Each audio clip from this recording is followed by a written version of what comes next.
Assalamualaikum warahmatullahi wabarakatuh. Perkenalkan, nama saya Salsabila Nur Arifin. Saya dari 10MP1. Di video kali ini, saya akan menjelaskan materi bab 2, yaitu zat dan perubahannya. Sebelum masuk materi, kalian udah pada tahu belum apa isi dari materi bab 2 ini? Kalau belum tahu, simak videonya ya. Yang pertama, ada besaran dan pengukuran. Besaran adalah sesuatu yang dapat diukur, dapat dihitung, mempunyai nilai, dan mempunyai satuan. Ada dua jenis besaran, yaitu besaran pokok dan besaran turunan. Besaran pokok adalah suatu besaran yang mempunyai satuan yang sudah diputuskan lebih dahulu, dan besaran pokok tidak diturunkan dari besaran lain. Besaran turunan adalah besaran yang didapat dari gabungan besaran pokok. Kalian bisa melihat besaran pokok di sebelah sini. Yang kedua, ada sifat fisika dan sifat kimia. Wujud materi terdiri atas materi yang berwujud padat, gas, dan cair. Sifat materi digolongkan menjadi dua, yaitu sifat fisika dan sifat kimia. Sifat fisika adalah perubahan yang terjadi bersifat sementara atau tidak kekal. Contohnya, air yang dipanaskan sampai mendidih, maka akan terjadi perubahan bentuk air ke uap. Jika uap diembunkan, maka akan terbentuknya air. Sifat kimia adalah sifat yang tidak dapat diamati secara langsung, perubahan yang terjadi bersifat permanen atau kekal. Contohnya, mudah tidaknya suatu materi terbakar. Kertas lebih mudah terbakar dibandingkan kayu. Yang ketiga, ada perubahan fisika dan perubahan kimia. Perubahan suatu materi atau zat menjadi zat lain yang baru atau tidak baru. Perubahan ini terjadi karena adanya energi. Yang pertama itu ada perubahan fisika. Perubahan fisika bersifat sementara atau tidak permanen. Perubahan fisika tidak menghasilkan zat baru. Perubahan fisika meliputi bentuk, ukuran, dan wujud. Proses perubahan fisika yang pertama ada pembekuan. Proses ini dapat terjadi jika suhu diturunkan. Contohnya, air yang dimasukkan ke dalam freezer, maka air akan membeku atau membentuk es batu. Yang kedua ada penyubliman. Perubahan dari zat dalam bentuk padat menjadi bentuk gas. Contohnya, kapur barus yang dibiarkan di udara yang terbuka, maka kapur barus tersebut akan menjadi gas, sehingga ruangan beraroma kapur barus. Yang ketiga ada penguapan. Perubahan dari zat cair menjadi gas atau uap air. Yang keempat pencairan. Perubahan dari zat padat menjadi air. Contohnya, es batu yang dibiarkan di ruangan terbuka, maka es akan mencair menjadi air. Yang kelima, pengembunan. Perubahan bentuk dari gas menjadi air. Air yang sedang dimasak dan ditutup, maka uap air itu akan terkumpul ditutup bagian dalam. Selanjutnya ada perubahan kimia.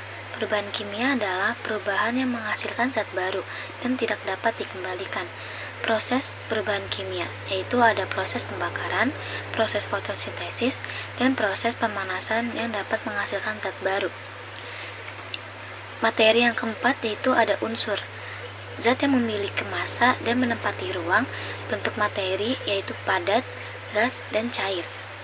Unsur adalah zat tunggal yang paling sederhana dan sudah tidak dapat diuraikan lagi menjadi zat lain. Unsur digolongkan menjadi unsur logam dan unsur non-logam. Contoh unsur logam yaitu ada besi, emas, dan perak. Contoh unsur non-logam yaitu ada oksigen, nitrogen, dan belerang. Yang kelima ada senyawa. Zat yang terbentuk dari beberapa jenis unsur yang terkait secara kimia dan mempunyai komposisi penyusun yang tetap. Senyawa digolongkan menjadi dua, yaitu senyawa organik dan senyawa anorganik. Yang pertama ada senyawa organik. Senyawa yang sebagian besar molekulnya mengandung karbon. Contohnya batu bara, berlian, benzena, etanol, naftalena, dan metana. Selanjutnya ada senyawa anorganik. Senyawa yang sebagian besar tidak mengandung unsur karbon. Contohnya itu ada air, garam, asam sulfat, kalsium karbonat, dan magnesium hidroksida. Oke, materi yang keenam itu ada campuran. Suatu materi yang tersusun dari beberapa unsur atau senyawa dengan komposisi yang tidak sama. Sifatnya tidak berubah. ada dua jenis campuran, yaitu campuran homogen dan campuran heterogen. Yang pertama ada campuran homogen. Campuran homogen yaitu campuran yang disusun oleh materi yang sama. Materi penyusun saling berinteraksi dan tidak dihasilkan zat baru. Campuran homogen terdiri dari larutan dan koloid. Larutan yaitu campuran dua zat yang lebih yang terdapat dalam satu fasa. Contoh larutan yaitu larutan garam, larutan sirup, dan larutan gula. Selanjutnya ada koloid. Partikel koloid dapat dilihat dengan cara menyinari koloid dengan cahaya. Contohnya adalah air susu, santan, kabut, dan batu apung. Yang kedua itu ada campuran heterogen. Campuran yang memiliki komposisi yang berbeda dan penyusun tidak saling berinteraksi. Contohnya itu ada campuran minyak dan air. Yang ketujuh di materi terakhir yaitu pemisahan campuran. Campuran adalah gabungan dua zat atau lebih dan proses penggabungan tersebut tanpa melalui reaksi kimia. Ada 6 dasar pemisahan campuran, yaitu ukuran partikel, titik didih, perbedaan kelarutan, pengendapan, difusi, dan absorpsi. Berikutnya ada metode pemisahan campuran. Yang pertama yaitu ada evaporasi, proses penguapan molekul air menjadi uap air.